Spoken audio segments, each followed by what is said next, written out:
And we are back here on the GSMC football podcast. And for the second part of the show, we are going to recap the trade deadline from yesterday. We'll go over all the trades that were made, and I'll give you my thoughts on them. So let's get right into that. Just want to get the donation graphic out of the way for a second. We'll talk about that towards the end, of course. But obviously, again, to get your comments recognized and donate and tip to the show, you go to the following link on the bottom, streamelements.com/gsmcsportsnetwork./tip. So, obviously, I'll go over that once again at the end of this segment. So, with that, let's talk about the trade deadline. So, there were several trades that were made. We'll go through them top to bottom. So, we'll start off with the Commanders trading one of their defensive linemen, Montez Sweat, to the Chicago Bears. And this was an interesting trade because the Bears are a team that looks like they're going nowhere this year. I mean, they're 2-6. So odds are they're not making the playoffs. But the Bears went ahead and beefed up their defensive line. So I guess going into next year, that's going to be a something that's going to help them along the line. Sorry, I'm trying to hold back a sneeze here. All right, we're good. That's happened like a bunch of times, doing the show. But, so it was an exchange for a second-round pick.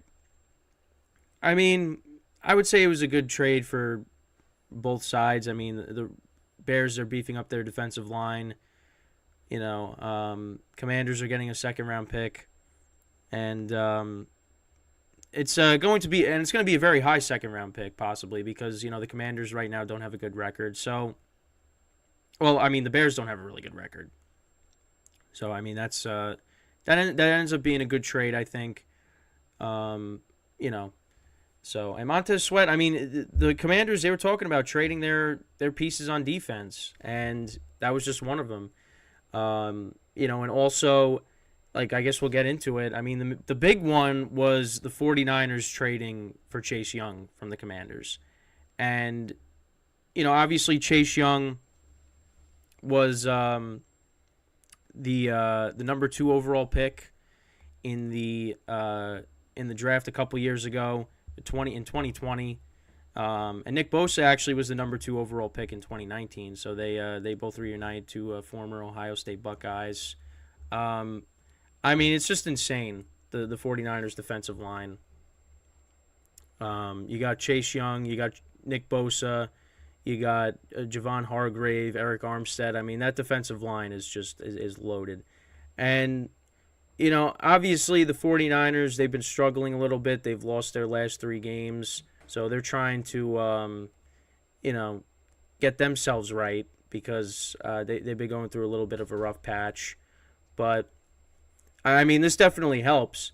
I mean, for me, I think, it only makes one of the strengths of the team better. I think they should have tried to, maybe get a corner because I feel like their back end really needs some work. But this helps them a lot, so, that was another trade that went down. That was probably like the biggest trade of the day, honestly. Was that? So and I think this year, so he's had 5 sacks this year on the season, 9 QB hits through 7 games. He's on a 12 sack pace. So yeah, I mean, you add him with Nick Bosa and that defensive line. I mean, I'd feel bad for any opposing quarterback that has to go up against that. So. So the Commanders, they traded, a couple of their defensive linemen. This was actually for a 3rd-round pick. So, that was a steal for the Niners. So, some of the other trades, so I guess the other big one, too, is the Vikings actually traded for quarterback Joshua Dobbs from the Cardinals. I think that was for a 7th-round, it was a late-round pick. And listen, Dobbs has been solid this year for the Cardinals. And it was interesting because, he wasn't in line to start on Sunday. And you're wondering like why was that the case? I mean, Kyler's coming back, but they ended up trading him. They ended up trading him, and on the season he's got 1,500 yards passing, 8 touchdowns to 5 interceptions. He also has 3 rushing touchdowns on the season as well. So that kind of adds like a new dimension to the Vikings offense when he eventually takes over as the starter. And listen, like the Vikings, you got to give them credit. I mean, they're 4-4. They're still in the thick of it for the for a wild card spot. So I mean, why not go for it? Like obviously with Joshua Dobbs, they aren't going to win a Super Bowl. But I mean, listen, if you got a chance to make the playoffs and you have this loaded offense with Jordan Addison, T.J. Hawkinson, Justin Jefferson coming back, I mean, take a chance. And Dobbs now in a better offense than he was with the Cardinals. I mean, he should do well. He should do well with that offense. I mean, he's gonna have to. He's gonna have to run the football a decent amount because the running game hasn't been that good. The Vikings, I think, are hoping that Cam Akers, can take over and be the number one back in this offense because Alexander Mattison really hasn't been that good this year. But if they can get the running game going, you get Jefferson back. I mean, Dobbs in a better offense. Yeah, the Vikings are definitely going to hang around and try to get that wild card spot. So I think that was a good move for them. The Vikings also traded one of their offensive linemen, Ezra Cleveland, to the Jaguars. Jaguars trying to improve their offensive line. And the Jags have gotten it going. They're 6-2 now on the season. So that was a move that they made. Also, the Browns, they traded Donovan Peoples-Jones to the Lions. And, he was a productive receiver for them. It's just, with acquiring Elijah Moore, he's kind of was a forgotten guy in this offense. And the Lions, they've kind of been disappointed with how, Karen Williams, or wait, no, what am I saying? How Jameson Williams, sorry. I don't know why I said Karen Williams. That was just so random. But yeah, Jameson Williams, how he's performed. So you bring in Peoples-Jones as a deep ball guy. I think that was a good trade. I think in this offense he could do better. I mean, and they spread the ball around in this offense. So he's definitely going to have somewhat of a role on this team. So, I think that was a good trade for the Lions. And then you also got the Packers trading Rasul Douglas to the Bills. The Bills obviously need help on the defensive side of the ball. Tre'Davious White is, out for the season. And Rasul Douglas has been good for the Packers. And that just goes to show you what the Packers are doing. They're kind of, mailing it in, I guess, with their season. It's been a very disappointing season for the Packers. And the Bills, yeah, their defense, they need help there with the, injuries to, Tre'Davious White. Matt Milano as well got hurt. So, that was a good trade for the Bills.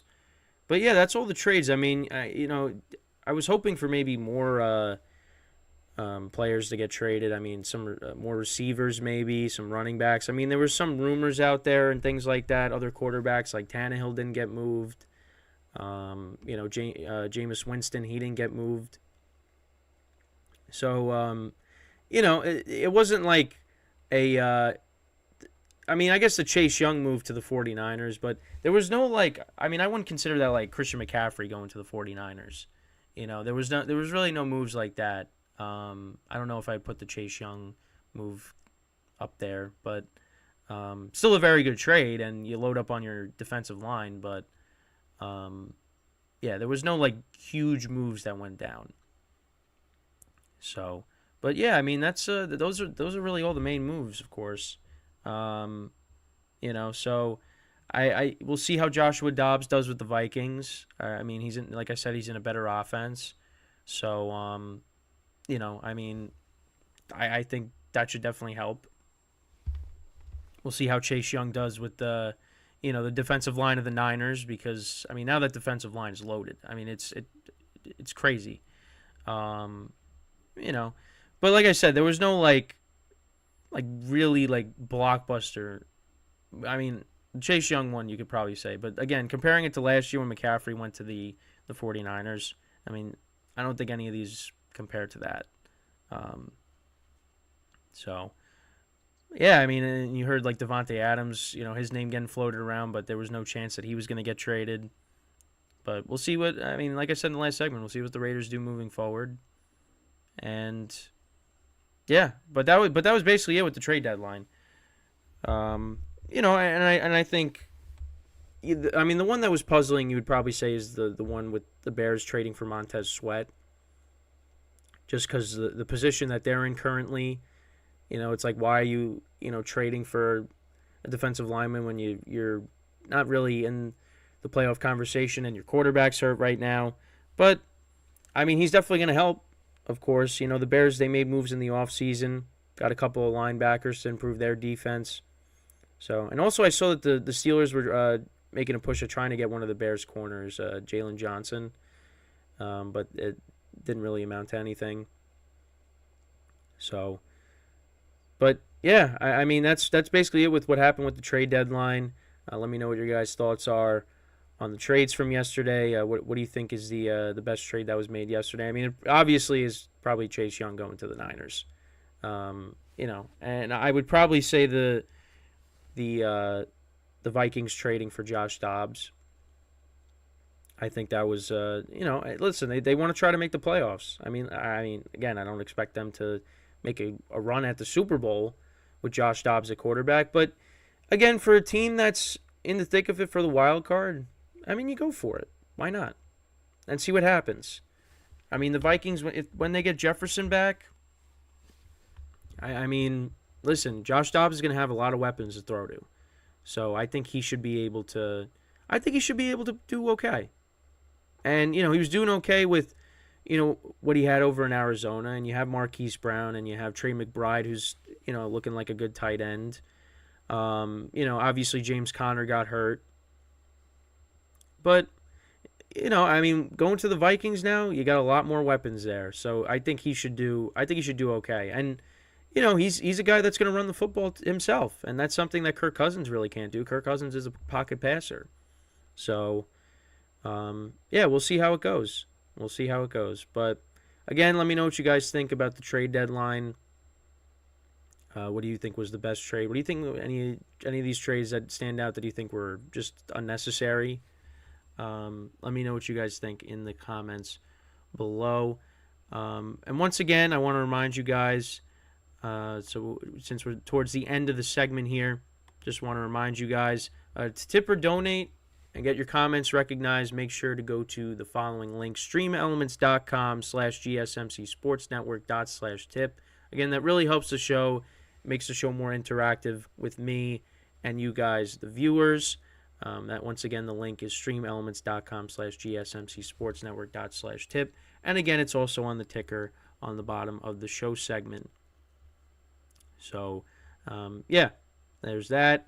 And with that, we are going to take our second break of the show. And then when we come back, we are going to discuss the power rankings that were released this week and after week 8. And I'll go over that, give you my thoughts on that. And that will be the third segment. So stick around, and we'll be right back here on the GSMC Football Podcast.